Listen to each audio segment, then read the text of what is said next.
아멘, 아멘.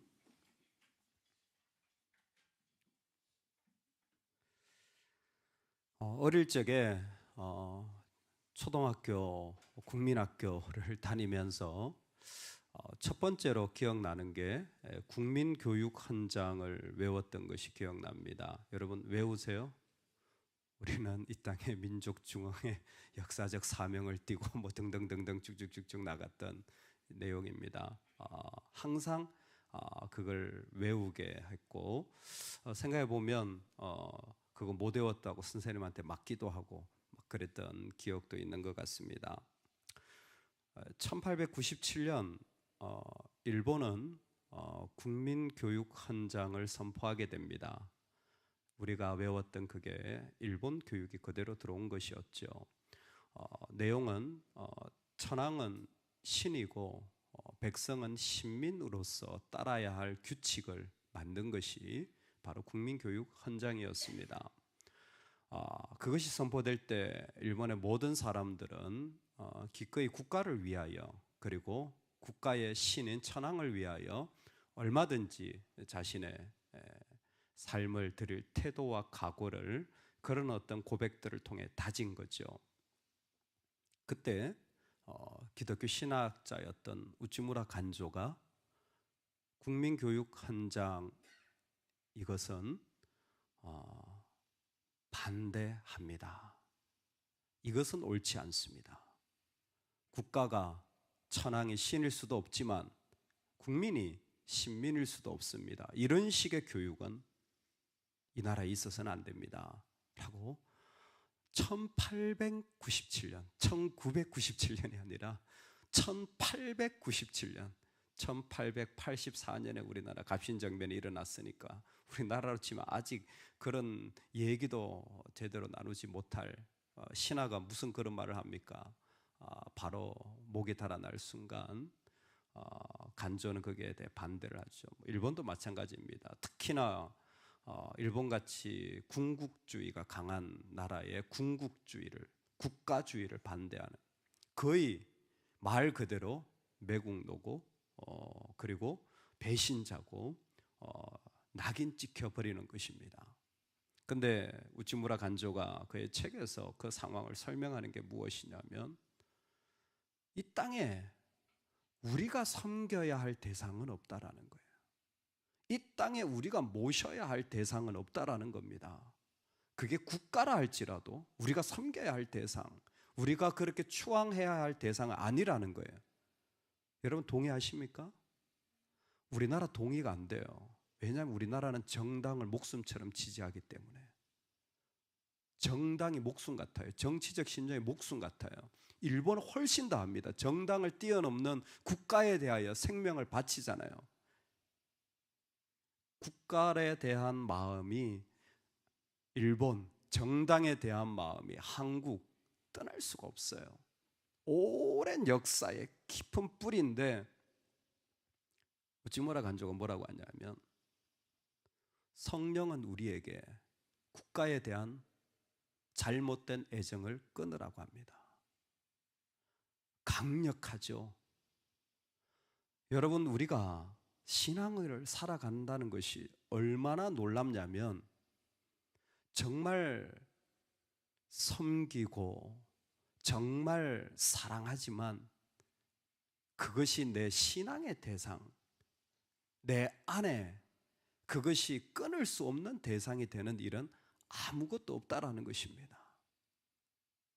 그렇게 보자면 우리가 가지고 있는 진리가 이 땅에서 얼마나 강력한 무기고 얼마나 강력한 역사인지를 단적으로 보여주는 예라고 할 것입니다. 그때보다는 상당히 많은 시간이 흘렀고 우리는 또 다른 시대를 살아갑니다. 중간에 수많은 성령의 사역이라는 이야기들을 참 많이 보고 경험했고 또 우리도 지금 성령의 사역을 기대하면서 살아가고 있습니다. 과연 성령은 어떻게 사역하시고 오늘날 우리에게 성령은 어떤 자유함을 줍니까? 벌써 1897년에 성령은 한 사람에게 국가에 대한, 어떻게 보면 혈연에 대한 강력한 애정의 관계를 뛰어넘는 그러한 역사적 힘을 우리에게 가르쳐 주었다면 오늘날 그 성령은 우리에게 어떻게 역사하고 있습니까? 우리는 과연 정말 보편적인 성령의 사역을 받아들일 수 있을까요? 한국만 사랑하는 것이 아니라 감비아도 사랑한다는 걸 진심으로 받아들일 수 있을까요? 우리는 선교적 성령을 받아들일 수 있을까요? 내 핏줄만이 내 자식이 아니라 주의 형제로 맺어진 자들이 내 가족이라는 것을 믿고 나아가는 선교적 브라더 앤 시스터의 관계를 우리는 맺어갈 수 있을까요?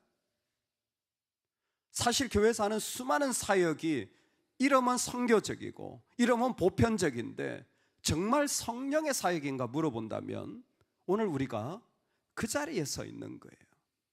주님이 바로 그 부분을 말씀해 주시는 겁니다. 여러분, 우리가 반드시 성령의 사역 가운데 하나 알아야 되는 게 있어요. 그게 뭐냐면 어떤 것도 믿는 자가 성령이죠. 성령이 믿게 하시니까 믿는 자가 이 땅에서 손해 볼 일은 없다라는 것입니다. 할렐루야. 믿는 자가 이 땅에서 손해 볼 일은 없어요. 영원히 손해 볼 일이 없어요. 내 눈에 보기에 돈이, 내 마음이, 내 삶이 손해 보여지는 것처럼 보여도 성령이 있다면 하나도 손해 볼 것 없는 삶이 우리가 살아가는 믿음의 삶인 것을 꼭 믿으시기를 주의 이름으로 축원합니다.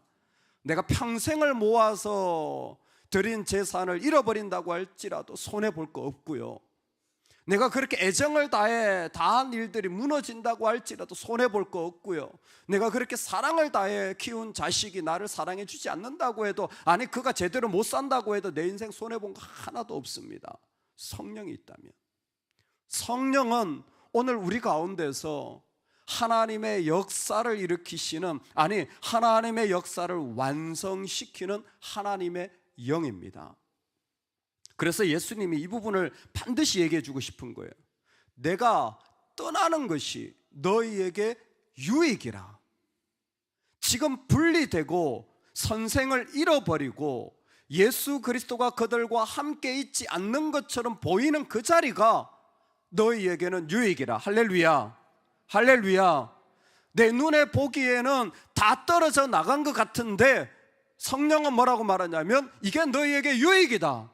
여러분, 정말 성령은 이 땅에서 우리의 관점을 다 바꿔버려요. 왜 이렇게 우리가 안달복달합니까? 왜 이렇게 우리가 비겁합니까? 왜 이렇게 우리가 그저 뭐 하나 붙잡고 그걸 놓지 못하는 겁니까? 정당 하나 놓지 못하고요, 우리 일 하나 놓지 못하고요, 그 상처받은 마음 하나 놓지 못하고요, 내 습관 하나 놓지 못하는 거예요.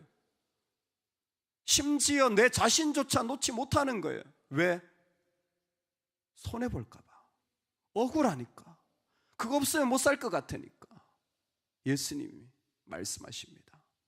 아니야, 유익이야. 유익이야. 내가 유익하게 할 거야. 할렐루야. 내가 유익하게 만들어. 너 인생에 너에게 믿음이 있다면 하나도 손해보는 거 없다. 하나도 손해보는 거 없다. 그 분리가 오히려 다 너희에게 유익이 될 것이라. 오늘 이거 하나만이라도 우리 안에 분명하게 고백하기를 소망합니다. 여러분, 손해볼 거 하나도 없어요. 이 땅에서 잃어버릴 것도 없어요. 반드시 유익하게 하시는 주님이 바로 우리의 주님이십니다. 내가 실상을 말하노니 내가 떠나는 것이 너희에게 유익이라. 내가 떠나가지 아니하면 보혜사가 너희에게로 오시지 않을 것이라. 내가 떠나지 아니하면 너희에게로 오지 않는데, 내가 떠나면 내가 그 가운데 잃어버려진 자리가 되면 어떤 일이 일어나는 줄 아니? 죄인이 성령 충만을 경험할 거야. 죄인이 성령 충만을 경험할 거야. 이 일이 가능하게 될 거야. 놀랍게도 불가능했던 죄인이 성령의 사역 가운데 일어나게 되어지는 역사 가운데 서게 될 거예요. 여러분, 너무 매이지 마세요. 그러니까 너무 묶이지 마세요. 그거 안 된다고요. 하나님 실패하지 않으십니다. 그거 좀 부족하다고요. 내 눈에 보기에 저거 어떻게 되나 싶어도요. 아니요. 하나님이 이루시는 겁니다. 우리가 그 믿음 있어야 우리와 같이 있는 자들도 그 믿음 보는 거예요. 어떻게 안 될까 싶어가지고 그냥 이것저것 그냥 다 챙기기에 바쁘다면 여러분 우리의 마음을 바꾸셔야 돼요. 아니요. 성령이 하실 거예요. 믿음을 가지고 나아가야죠. 믿음을 가지고 바라봐야죠. 그 마음이 우리에겐 절대적으로 필요합니다. 그러면 성령이 뭘 하시냐? 오늘 아주 중요한 본문에 대해서 이해를 해야 될 필요가 있기 때문에 좀 하나씩 살펴보겠습니다. 먼저 그가 와서, 성령이 와서 뭐에 대하여? 죄에 대하여 우리에게 말씀하시는데, 죄에 대하여라 함은 나를 믿지 아니함이라는 것입니다. 첫 번째, 성령이 우리 가운데 오시면 우리 안에 예수님을 믿지 않는 믿음 없음이 일어나면 어떤 게 일어납니까? 관계 파괴가 일어나요. 사람이 나빠서 관계가 파괴되는 게 아니라 믿음이 없어서 그래요. 내가 믿어주지 않는 거예요. 내가 믿음이 없어서 그래요. 내가 하나님을 붙잡지 않는 거예요. 그러니까 서운하고, 그러니까 불안하고, 그러니까 관계가 어려운 거예요. 사랑을 받지 못해서? 말도 안 되는 이야기예요. 하나님 얼마나 사랑해 주셨는데, 하나님 얼마나 기름 부어 주셨는데, 부모한테 사랑 좀 못 받았다고 그게 무슨 사랑을 못 받은, 무슨 성도들한테 사랑 좀 못 받았다 그게 사랑 못 받은 거예요? 하나님 말할 수 없이 사랑 주셨는데, 근데 왜 나는 항상 이렇게 어렵습니까? 마음이 허전합니까? 믿음이 없어서 그래요. 하나님과의 관계 속에서 믿음 없어요. 하나님이 나한테 그런 분이 아니에요. 아무리 주셔도 만족이 안 되는 분이에요. 하나님께 한 믿음이 없어요. 사람을 향해서도 믿음이 없어요. 그러니까 관계 파괴가 일어나는 거죠. 이게 악의 뿌리입니다. 죄에 대해서라는 것은 바로 예수님께서 악의 뿌리에 대하여 성령이 그 가운데서 일으키신다라는 거예요. 그래서 6장에 보면 하나님의 일이 뭡니까? 예수 그리스도를 믿는 것이 하나님의 일이라고 했습니다. 예수님을 믿는 것이 하나님의 일이라고 했어요. 여러분, 성령의 사역은 철저히 기독론적입니다. 성령의 사역은 철저히 기독론적이에요. 성령의 사역 다른 거 아무것도 믿지 마세요. 성령의 사역은 철저히 예수님에 대한 것이에요. 성경이 그렇게 얘기하니까 철저히 예수님에 대한 거예요. 그러니까 그 사람의 성령이 충만하다 할수록 그 사람은 예수님에게 집중되어 있는 사람이에요. 그 사람은 예수님과 관계되어 있는 거예요. 누가 성령의 사람인가? 그 사람에게서 예수와 관계되어 있는 것이 흘러나올 수밖에 없는, 내가 이 사랑 받았는데, 내가 이 은혜 받았는데, 내가 이 말씀을 받았는데, 예수님이 나한테 이런 분이신데, 그 마음이 그냥 철철 흘러나오면 성령의 사람이에요. 그런데 그와 같은 것이 하나도 안 나와. 그렇다면 지금 그 사람에게 가장 필요한 게 무엇인지 보여지는 거죠. 성령이 필요하구나. 죄에 대하여 분명하게 선언하시는 겁니다. 세상을 책망하는데 예수님을 믿지 않는 거예요. 그래서 이런 표현이 있습니다. 성령은 믿는 자에겐 변호사고 믿지 않는 자에겐 검사다. 확실하죠. 성령을 믿는 자는요, 철저히 끝까지 인도해 도와주시고 컨설턴트가 되어주시는데, 믿지 않는 자에게 끝까지 고소하는 거예요. 믿음 없음을 끝까지 고소하는 거예요. 너 이거 잘못했지, 너 이렇게 했지, 너 이거 없잖아 지금. 성령이 철저히, 그러니까 찔림을 받을 땐 성령의 검사로서 날 고소하고 계시는구나. 뭔가 지금 나한테 하나님 힘을 주신다면 성령이 변호사로서 지금 나를 인도해 가시는구나. 아주 좋은 표현이라고 생각합니다.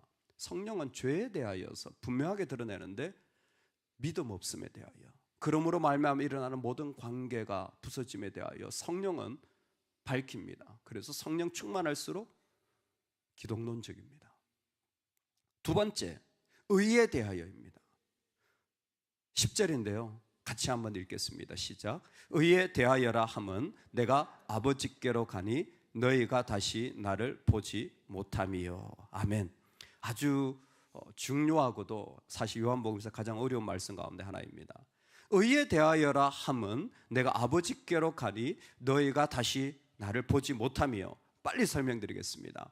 의라는 것은 신약 성경에서 한 3가지 정도로 우리가 설명할 수 있어요. 먼저는 법정적 의, 재판관의 의입니다. 너 땅땅땅 의로워라는 의의 결정이 있습니다. 두 번째는 하나님의 뜻과 일치하는 게 의입니다. 하나님의 뜻이 의예요. 세 번째는 뭐냐면 의로 하나님의 뜻에 대하여 반응되어진 행동이 의입니다. 구약으로 오시면 공의와 정의 같은 것이죠. 똑같습니다. 신약에도 그와 같은 그 의에 대하여 내가 하나님의 뜻이다 하면 그것이 그대로 나온 그 삶, 행동, 반응 자체가 다 의라고 말할 수 있을 것입니다. 그런데 내가 아버지께로 간다라는 것이 무엇입니까? 여기에서 지금 요한복음 16장에서 예수님이 아버지께로 간다라는 표현은 십자가에 죽으셔서 너희가 나를 다시 보지 못하게 되는, 예수님이 왜 십자가에 죽으십니까?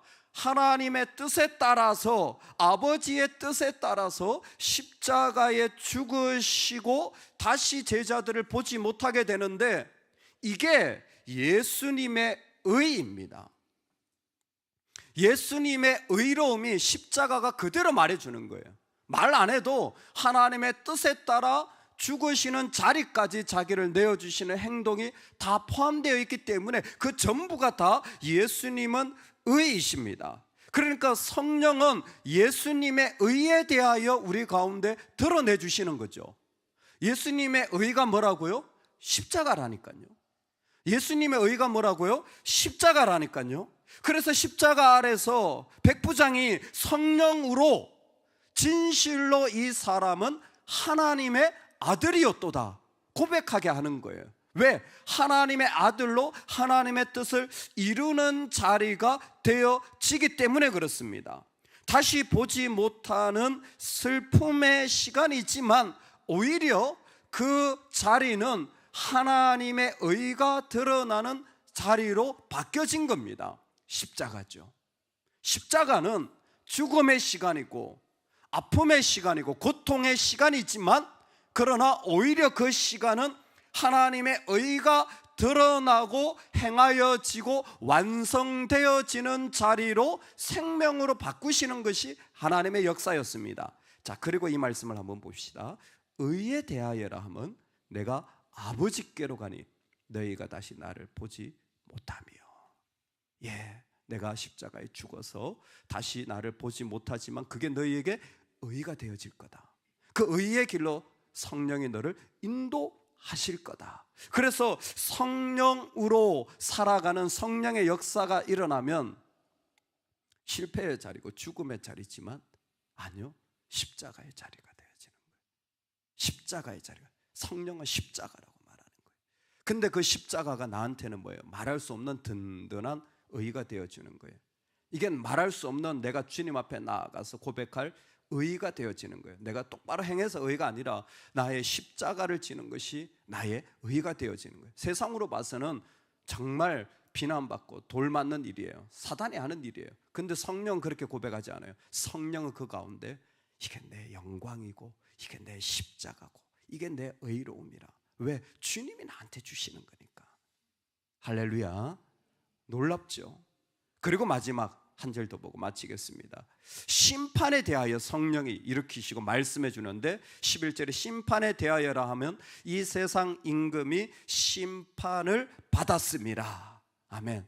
지금 예수 그리스도가 떠나고 성령이 오실 때 세상 임금이 세상 임금이 뭡니까? 마귀죠. 사단 마귀가 심판을 받게 되어집니다. 그래서 성령이 있으면 사단 마귀가 가지고 있는 권세가 무너지는 거예요. 사단 마귀가 가지고 있는 권세가 뭡니까? 야, 너도 예수 믿는 거 맞아? 너 그렇게 행동해가지고 진짜 맞아? 고소하는 거잖아요. 사단이 가지고 있는 권세가 뭡니까? 비난하는 겁니다. 여러분, 사단적으로 사시지 마시길 주의 이름으로 축원합니다. 비난하는 거예요. 사단적으로 사는 거예요. 성령적으로 사시기 바랍니다. 그건 뭐예요? 그 모든 권세를 무너뜨리는 거예요. 사단의 모든 권세를 무너뜨리는 겁니다. 성령님은 이미 그 마귀가 파멸되고 무너지고 그 가운데서 그 성령으로 말미암아 사단의 권세가 사라졌다라는 것을 우리 안에서 확신시켜 주시는 겁니다. 누가? 성령이. 십자가를 통해서 사단의 권세가 무너졌음을 그 가운데 분명히, 그래서 우리를 고소할 자가 없어요. 우리를 무너뜨릴 자가 없어요. 성령이 어떻게 역사하십니까? 마음만 열면 누구에게나 역사하십니다. 누구든지 주를 고백하면 누구도 이 성령의 사역에 동참하게 되어진 거예요. 왜? 사단의 권세가 깨어졌기 때문에 그래요. 휘장이 찢어지고 사단의 권세가 깨어져서 누구든지 마음을 열면 성령의 역사가 일어나는 겁니다. 이쯤에서 제가 첫 번째 말씀드렸던 부분을 우리는 기억해야 돼요. 누구든지라고 할 때 진짜 성령의 마음을 열면 어떤 나라 백성이든 어떤 지역에 있든 국가와 정당을 초월합니다. 혈연을 초월해요. 성령의 역사가 일어나는 거예요. 그리고 성령의 강력한 역사가 그들을 온 우주적인 회복인 하나님의 역사에 동참시켜 주시는 겁니다. 말할 수 없이 거대하고 어마어마하지요. 성령 그렇게 역사하시는 거예요. 여러분, 그 성령의 역사가 구체적으로 시작되는 자리가 어딘 줄 아세요? 성령은 우리를 진리로 인도하신다라는 겁니다. 주의 말씀으로 우리를 인도하신다는 거예요. 진리로 세워진 곳이 교회입니다. 그래서 교회는 어느 나라의 교회가 될 수가 없어요. 교회는 어떤 정당을 지지하는 교회 절대 될 수 없습니다. 그렇다면 교인도 그래야죠. 아닙니까? 교회와 교인이 다릅니까? 가정도 그래야죠. 교회가 어느 가정에 속해 있을 수 있습니까? 아니요. 안 되는 거예요. 본질적으로 안 되는 거예요. 교회는 온 우주적입니다. 교회는 온 세상적이에요. 왜? 진리가 다스려져야 되기 때문에. 그러니까 우리도 그런 거예요. 교인이니까. 교회가 그런 진리의 장소로 이 땅에서 우리를 성령으로 살아가도록 인도하여 주셔서 온 열방까지 가게 하는 역사의 장소가 되어져요. 아니 그러면 나는 내가 그냥 애정을 가지고 키운 이 자식, 내가 그렇게 수고한 내 일, 내가 그렇게 열심히 섬긴 이 나라 의미가 없습니까? 아니요, 하나도 손해보지 않는다니까요. 주의 백성이 성령으로 살아간 삶 하나도 손해보지 않아요. 어떤 건 망하고 어떤 건 안 돼도 하나도 손해보지 않아요. 왜? 우리를 유익하게 하시려고 성령은 끝까지 우리를 인도하실 것이기 때문입니다. 오늘 저와 여러분의 삶에 우리 안에 오직 죄에 대하여, 의에 대하여, 심판에 대하여 분명하게 말씀해 주시는 성령의 사역이 가득하기를 소망합니다.